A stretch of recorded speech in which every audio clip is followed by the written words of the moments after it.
Okay, तो आज के इस वीडियो में हम लोग बात करने वाले हैं math class 7 R S Agarwal book से एक्सरसाइज 1B का 9 नंबर क्वेश्चन को। जनरली ये क्वेश्चन जो है ट्रू और फॉल्स है और इसे बहुत ही आसानी से हम लोग बना लेते हैं, लेकिन बहुत बच्चे जो हैं केवल इन सभी क्वेश्चंस को क्या करते हैं, देखते हैं और पीछे से आंसर देखकर और इसे ट्रू फॉल्स करते करते सभी कुछ को बना लेते हैं।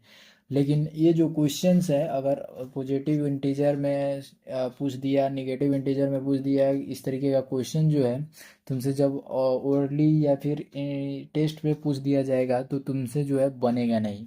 ठीक है, तो पहले इन क्वेश्चंस को समझो कि आखिर क्वेश्चन कह क्या रहा है, और उसके बाद जो है ट्रू और फॉल्स तुम खुद से सोचो कि इसको हम लोग ट्रू बोलेंगे या फिर फॉल्स बोलेंगे। तो आओ अपने क्वेश्चन को देखते हैं। क्वेश्चन क्या कह रहा है कि product of A positive and A negative integer is negative. कह रहा है कि अगर हम लोग एक पॉजिटिव इंटीजर ले ले और उसे निगेटिव इंटीजर्स के साथ जब मल्टीप्लाई करेंगे तो वो निगेटिव आएगा। क्या यह बात सही है या यह गलत है? तो ये तुम खुद बताओ कि अगर पॉजिटिव को निगेटिव से मल्टीप्लाई करते हैं तो क्या आता है। वो आता है हमारा निगेटिव। और यही बात तो हमारा क्वेश्चन नंबर फर्स्ट बोल रहा है कि अगर हम लोग पॉजिटिव नंबर को ले ले और निगेटिव नंबर को ले ले इंटीजर में, ठीक है, तो उसे जब हम लोग मल्टीप्लाई करेंगे, प्रोडक्ट का मतलब मल्टीप्लाई ही होता है, ठीक है, तो जैसे ही पॉजिटिव और निगेटिव को मल्टीप्लाई करते हैं तो क्या वो पॉजिटिव आता है या फिर निगेटिव? तो निगेटिव आता है, और वही बात हमारा फर्स्ट नंबर बोल रहा है, तो इस वजह से फर्स्ट क्या हो जाएगा, ट्रू हो जाएगा। तो यहाँ पे ट्रू लिख लेना। सेकंड पे आते हैं। सेकंड कह रहा है हमारा product of two negative integer is a negative integer. जब दो निगेटिव इंटीजर को हम लोग मल्टीप्लाई करेंगे, प्रोडक्ट का मतलब मल्टीप्लाई, दो निगेटिव इंटीजर को जब मल्टीप्लाई करेंगे तो इसका कहना है कि निगेटिव आना चाहिए, लेकिन ये तो जब हम लोग निगेटिव निगेटिव मल्टीप्लाई करते हैं तो पॉजिटिव आता है। तो इस वजह से ये जो स्टेटमेंट सेकेंड वाला है ये हमारा यहाँ पे गलत देखने को मिल रहा है, तो फॉल्स लिख देंगे। थर्ड कह रहा है कि product of three negative integer is a negative integer. कह रहा है कि negative into negative into negative, ये तीनों को जब हम लोग मल्टीप्लाई कर रहे हैं तो निगेटिव वैल्यू आ रहा है। क्या यह बात सही है या गलत है? बिल्कुल सही है। जब दोनों को ही को मल्टीप्लाई करेंगे तो पॉजिटिव और ये निगेटिव बच जाएगा, तो ये पॉजिटिव और फिर निगेटिव को जब मल्टीप्लाई करेंगे तो वापस से हमें निगेटिव वैल्यू देखने को मिलेगा। तो ये हमारा थ्री नंबर जो है ट्रू हो जाएगा। तो इस तरीके से हम लोगों ने थ्री तक बना लिया। अगला जो है उसे देखने से पहले वीडियो को अभी लाइक कर दो, चैनल पर नए हो तो सब्सक्राइब जरूर से कर देना। और आओ अपने क्वेश्चन नंबर 4 को सॉल्व करते हैं। क्वेश्चन 4 क्या कह रहा है कि every integer when multiplied with -1 give its multiplicative inverse. ये एक नया चीज़ तुम्हें देखने को मिलेगा।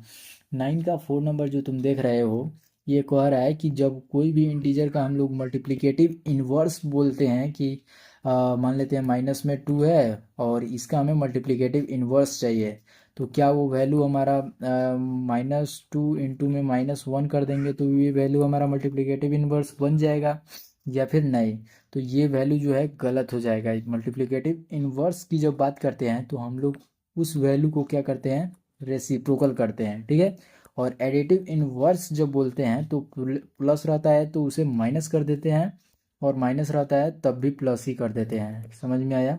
तो ये वैल्यू जो है हमारा क्या देखने को मिलता है कि जब एडिटिव इनवर्स बोलेगा तो साइन चेंज कर देंगे, और मल्टीप्लिकेटिव इनवर्स बोलेगा तो रेसिप्रोकल कर देते हैं। ये बात ध्यान में रखना। तो ये हमारा क्या हो जाएगा, यहाँ पे फॉल्स हो जाएगा, ठीक है। यहाँ पे हमारा क्या है कि मल्टीप्लिकेशन ऑन इंटीजर इज कोमुटेटिव। कोमुटेटिव मालूम है तुम्हें क्या होता है? नहीं मालूम है तो देखो यहाँ पे क्या होता है।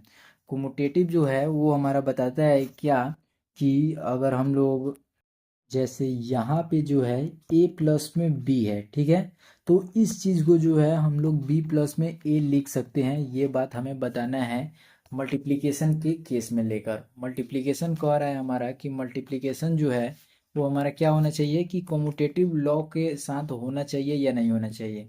यानी ए इंटू में बी, इस वैल्यू को हम लोग बी इंटू में ए लिख सकते हैं या नहीं लिख सकते हैं, ये बात हमसे पूछा जा रहा है।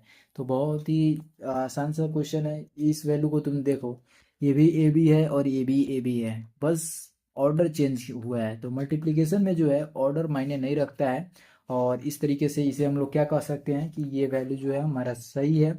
तो 5 नंबर को हम लोग क्या लिख देंगे कि इट इज़ ट्रू, ठीक है। तो ये वैल्यू हमारा ट्रू हो गया। तो इसका 5 का जो है आंसर ट्रू लिख लेना, ठीक है। और अब देखो 5 के बाद जो है 6 कह रहा है multiplication on integer is associative. Associative में क्या होता है कि अगर तुम ए प्लस बी प्लस सी तीन आइटम है, मतलब तीन नंबर है, तो ए पहला और दूसरा को अगर तुम चूज कर रहे हो तो वो जो है बी प्लस में सी जो आएगा वैल्यू, वो तुम्हारा ए प्लस बी प्लस सी जो है बी और सी को एक साथ ले ले और पहला में ए और बी को साथ ले ले, तो उस तरीके से हमें देखने को मिलता है राइट, मतलब आंसर। ठीक है, तो इस केस में हमें बोला जा रहा है कि मल्टीप्लिकेशन क्या एसोसिएटिव लॉ को फॉलो करेगा या नहीं करेगा, ये बात हमें बताना है। तो फिर से वही बात कि ए इंटू बी इंटू सी करो या फिर ए इंटू बी इंटू सी करो, पहले ये दो ले लो और पहले ये दो ले लो, तो फिर अंत में ए बी सी ही आएगा आंसर और ए बी सी ही आएगा। तो इस तरीके से कह सकते हैं कि मल्टीप्लिकेशन जो है एसोसिएटिव लॉ को भी फॉलो करता है, तो ये ट्रू हो जाएगा। अब लास्ट जो क्वेश्चन बचा हमारा, अब जो लास्ट नंबर जो बचा हमारा वो क्या कह रहा है, जरा ध्यान से देखना। कह रहा है every non zero integer has a multiplicative inverse as an integer. इसके कहने का मतलब है कि जीरो को छोड़कर जितने भी इंटीजर होते हैं, यानी माइनस वाला इंटीजर और प्लस वाला इंटीजर, यानी नेगेटिव पॉजिटिव दोनों इंटीजर को अगर हम लोग देखें तो इस क्वेश्चन का नाम है कि multiplicative inverse as an integer, integer के फॉर्म में उसका मल्टीप्लिकेटिव इनवर्स होना चाहिए। तो हम लोग देखते हैं कि मल्टीप्लिकेटिव इनवर्स जो है किसी भी इंटीजर का वो रेसिप्रोकल हो जाता है। मल्टीप्लिकेटिव इनवर्स किसी भी नंबर का जब हम लोग देखते हैं तो वो जो है वो नंबर रेसिप्रोकल हो जाता है। जैसे माइनस में 4 है या फिर 5 है तो वो हमारा माइनस में 1/5 हो जाता है, ये वैल्यू हमारा इसका मल्टीप्लिकेटिव इनवर्स है। तो क्या ये इंटीजर के फॉर्म में है? नहीं, ये है तुम्हारा एक फ्रैक्शन के फॉर्म में। तो इस तरीके से जो लास्ट जो क्वेश्चन है तुम्हारा वो हो गया फॉल्स। और इसी के साथ हम लोगों ने 9 नंबर को भी कंप्लीट कर लिया और ये जो एक्सरसाइज 1B है वो हमारा कंप्लीट हो जा रहा है, यहाँ पे ख़त्म हो जा रहा है। तो इसी के साथ ये वीडियो भी ख़त्म होती है और वीडियो को लाइक करना, चैनल पे नए हो तो सब्सक्राइब जरूर से कर देना। मिलते हैं अगली वीडियो के साथ, तब तक के लिए बाय।